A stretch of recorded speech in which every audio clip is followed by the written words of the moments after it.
नमस्कार भाइयों और बहनों।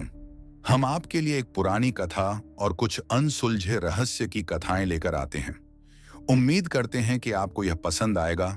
लाइक, शेयर और सब्सक्राइब पसंद आने पर करें। चलिए चलते हैं अनसुलझी किस्सों की दुनिया में। काल की रेत में कुछ रहस्य ऐसे दबे रहते हैं जिनका नाम मात्र ही हृदय को कांपा देता है।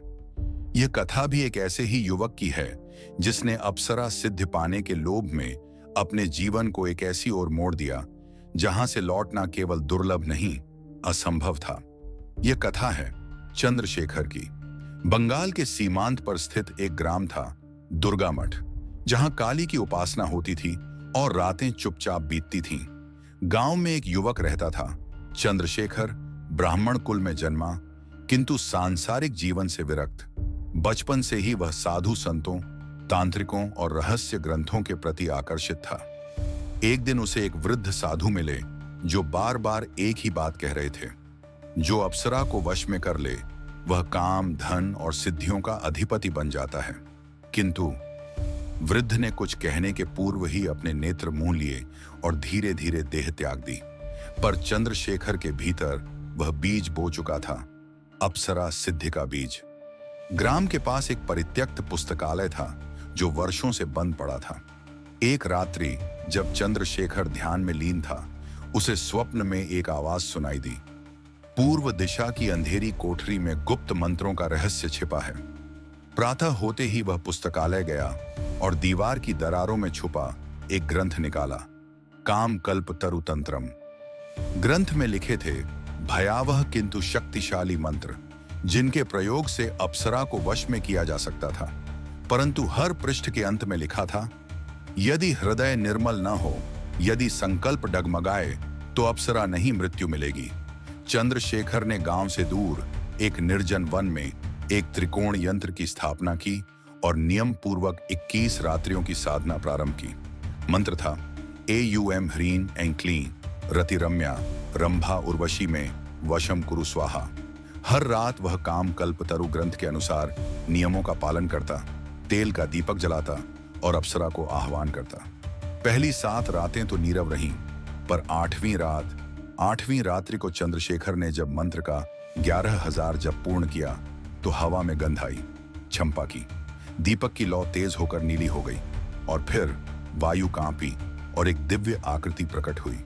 उसकी देह सुनहरी, नेत्र स्वप्नवत और स्वर जैसे वीणा की झंकार। तू कौन है जो मुझे बांधना चाहता है? उसकी वाणी में शांति भी थी और चुनौती भी। चंद्रशेखर ने संकल्प किया, हे देवी, मैं तुम्हें वश में कर संसार से ऊपर उठना चाहता हूं। उस अप्सरा ने मंद हंसी में उत्तर दिया, तो सहना होगा अग्नि का स्पर्श और चित्त का दर्पण। क्या तैयार है तू? अब साधना की अंतिम और सबसे कठिन अवस्था आरंभ हुई। उसे पूर्ण ब्रह्मचर्य, मौन और एकांतिकता का पालन करना था। यदि मन में कोई भी विकार आया, साधना विफल। चंद्रशेखर ने सब छोड़ दिया। भोजन केवल फल, जल गंगा जल और ध्यान केवल अप्सरा पर। हर रात्रि वह आती, उसकी परीक्षा लेती, रूप बदलती, मोह बढ़ाती और चंद्रशेखर को विचलित करती, पर वह अडिग रहा। अंतिम रात्रि पूर्णिमा की, उसने एक विशेष हवन किया और मंत्रोच्चारण किया, एयूएम सौंदर्य लावण्य दायिनीम अप्सरा राजवंदिता मम जीवनम सौम्यम कुरु त्वम मम वश्या भव स्वाहा। अचानक धरती कांपी, आकाश में प्रकाश फैला और अप्सरा प्रकट हुई, इस बार और भी दिव्य और भी तेजस्वी। तू सिद्ध हुआ चंद्रशेखर, अब मैं तेरी सेवा में प्रस्तुत हूं। उसने कहा, मैं रंभा हूं, अब मैं तेरे इशारे पर प्रकट हो सकती हूं, जो चाहे वो पाकर दे सकती हूं। पर चंद्रशेखर ने पूछा, एक शर्त है, तू किसी को मेरे विषय में बताएगा नहीं तो तेरा मानसिक संतुलन खो जाएगा। सिद्ध के बाद चंद्रशेखर लौटा, पर वह अब पहले जैसा नहीं था। उसके पास अकस्मात धन आने लगा, लोग उसकी बात मानने लगे। कुछ समय तक वह शांत रहा, पर फिर अहंकार ने जन्म लिया। एक दिन ग्राम सभा में उसने गर्व से कहा, मैं अब साधारण नहीं रहा, रंभा मेरी सेवा में है, मुझे सब प्राप्त है। उस रात्रि जैसे ही वह ध्यान में बैठा, अप्सरा प्रकट हुई, पर इस बार उसका चेहरा क्रोधपूर्ण था। तूने शर्त तोड़ी, अब तेरी चेतना मेरी नहीं तिमिर की होगी। और फिर एक झटका। दूसरे दिन चंद्रशेखर नंगे पांव बिखरे वस्त्रों में गांव के बाहर घूमता पाया गया। वह कुछ बुदबुदा रहा था। वह आई थी मुझे लेने, मैंने उसे ठुकरा दिया, क्षमा करो। ग्राम वालों ने उसे बांध दिया, पर कोई भी तांत्रिक या वैद्य उसका इलाज न कर सका। अंततः एक वृद्ध साधु आए, वही जिनके शब्दों से यह यात्रा आरंभ हुई थी।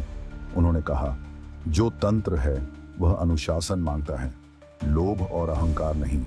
जो अप्सरा को वश करता है, यदि उसका चित्त निर्मल ना हो तो वह अप्सरा नहीं, मृत्यु बन जाती है।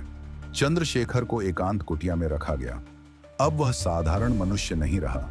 कभी मुस्काता, कभी रोता, कभी शून्य में ताकता।